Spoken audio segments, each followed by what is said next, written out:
Pernahkah kalian ngerasa sound system itu sudah mahal, speaker gede, tapi suaranya tetap nggak enak didengar? Terlalu nyaring, kadang malah mendem. Nah, masalahnya bukan di alatnya, tapi biasanya di cara setting. Di video ini kita bakal bahas satu tools penting di dunia audio profesional, yaitu audio analyzer. Dan kita juga bakal kupas gimana cara kerjanya pakai software terkenal, yaitu Smart Live, seperti yang nampak di layar. Jadi buat kalian yang main sound system, wajib banget nonton video ini sampai tuntas. Banyak orang setting sound system cuma pakai feeling, diputer EQ-nya, didengerin naik turun, tapi hasilnya tetap nggak konsisten. Kenapa?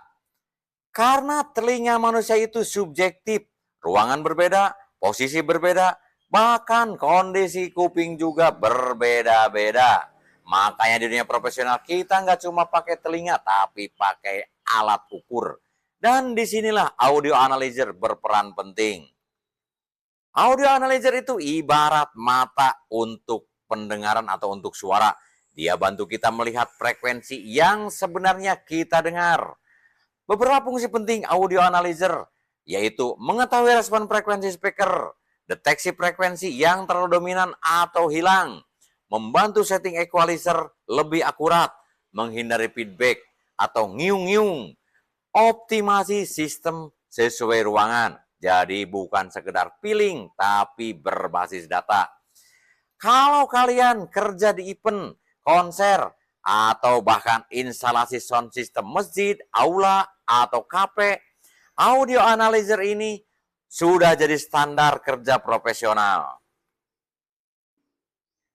Sekarang kita masuk ke cara kerja sistem analyzer, khususnya kita pakai Smart Live seperti layar yang nampak di layar Anda. Inilah tampilan Smart Live, jadi menampilkan grafik atau hasil respon tangkapan dari mix analyzer.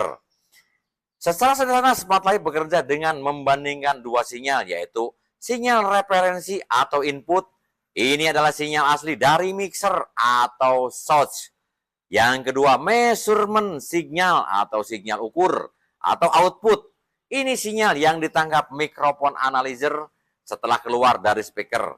Nah, Smart Live akan membandingkan dua sinyal ini untuk melihat perubahan frekuensi, delay atau keterlambatan, fase atau polaritas, dan respon keseluruhan sistem. Biasanya kita menggunakan pink noise sebagai sinyal uji. Kenapa pink noise? Karena dia punya distribusi frekuensi yang merata. Mulai frekuensi 20 sampai 20 kilo bisa direproduksi atau diproduksi oleh pink noise tersebut. Untuk sangat cocok untuk, pokoknya sangat cocok untuk analisa audio. Itulah kita menggunakan pink noise. Di tampilan Smart Live kita akan melihat grafik RTA atau real time analyzer, transfer function, fast respon. Dari situ kita bisa tahu frekuensi mana yang harus dipotong, mana yang perlu ditambah, dan apakah sistem sudah balan atau belum. Karena dengan Smart Live kita juga bisa tahu kalau speaker kita ada yang kebalik, pas, dan lain-lain. Jadi bukan sekedar kira-kira, tapi benar-benar presisi. Untuk melakukan audio analyzer dengan benar, kalian butuh beberapa alat. Alat apa aja yang dibutuhkan? Pertama, tentunya ya laptop untuk menjalankan software Smart Live, software analyzer. Ya, kita di sini menggunakan Smart Live ya. Dan yang kedua, audio interface atau soundcard. Di sini aku menggunakan soundcard Teiyun Q12 ya, dan banyak lagi model-modelnya. Ada yang produk dari Debek, ada yang dari Behring, Focusrite, dan lain-lain. Pokoknya ya, kita terserah sesuai dengan kemampuan kita beli yang mana. Dan tentunya kita butuh mic ukur atau measurement mic atau mic RTA ya. Mic RTA juga banyak ya, ada yang produksi dari Debek, ada Behring, dan ini aku menggunakan alat ukur yang murah ya, yang ini yang versi custom, made in orang Indonesia ini ya, versi custom. Dan tentunya kabel XLR dan koneksi yang proper supaya sinyal bisa bersih. Dan tentunya kita butuh speaker unit atau speaker system yang akan kita tuning itu sendiri. Dan yang tidak kalah pentingnya, kita juga harus menyediakan tripod untuk menyangga mic ini yang nanti diarahkan ke speaker, dan SPL meter tentunya, alat ukur untuk volume yang biasanya kita gunakan saat kita bekerja. Semua alat ini bekerja sebagai satu sistem untuk menghasilkan data yang akurat. Ini bagian yang sering diabaikan, padahal sangat krusial saat melakukan analisis. Perhatikan hal-hal berikut. Pertama, posisi mikrofon. Posisi mikrofon harus berada di area pendengar, bukan dekat speaker, bukan ditodongkan ke speaker seperti itu, tapi kita kira-kira jarak pendengar berapa? 4 meter kah, 6 meter kah, 10 meter kah? Disitulah posisi kita menaruh mikrofon tersebut ya. Dan tentunya kita harus mempertimbangkan noise atau lingkungan. Pastikan ruangan tidak terlalu berisik, karena noise bisa mempengaruhi hasil pembacaan atau hasil rekam dari mic RTA ini.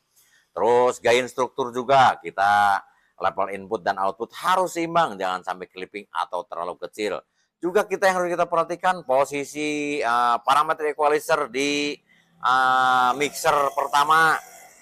Kita usahakan flat dulu semua, bukan usahakan harus flat, kondisi flat ya, karena kita akan mengukur apa sinyal yang masuk apa adanya ya. Nah, nanti baru kita mengadjust melalui equalizer. Jangan terlalu over EQ ya, over equalizer atau terlalu memboosting, terlalu berlebihan. Banyak orang terlalu ekstrim saat EQ. Ingat, sedikit perubahan bisa berdampak besar buat sound system kalian. Dan selanjutnya yang perlu diperhatikan, kita harus memahami akustik ruang. Ruangan juga sangat mempengaruhi hasil suara. Kadang problem bukan di speaker, tapi di pantulan ruangan itu sendiri. Dan yang terakhir, mungkin kita juga tetap harus menggunakan telinga kita. Walaupun menggunakan analyzer, telinga tetap penting karena tujuan dari kita menganalisis atau kita mentuning, tujuannya adalah agar suara enak didengar, bukan hanya grafik yang cantik. Jadi kesimpulannya, audio analyzer itu bukan alat mahal yang ribet, tapi investasi penting untuk hasil sound system yang profesional. Dengan bantuan Smart Live, kita bisa setting jadi lebih cepat, hasil lebih konsisten, dan suara lebih balance. Minimum masalah di lapangan, itu yang kita harapkan semuanya ya. Kalau kalian serius di dunia audio sound system, belajar analyzer itu wajib banget. Kalau kalian mau, di video berikutnya kita bakal bahas tutorial langsung cara setting pakai Smart Live step by step sampai jadi. Coba tulis di kolom komentar. Ketik lanjut kalau kalian mau part 2-nya. Dan jangan lupa follow akun aku biar kita bisa terus saling berbagi perihal atau dunia audio sound system.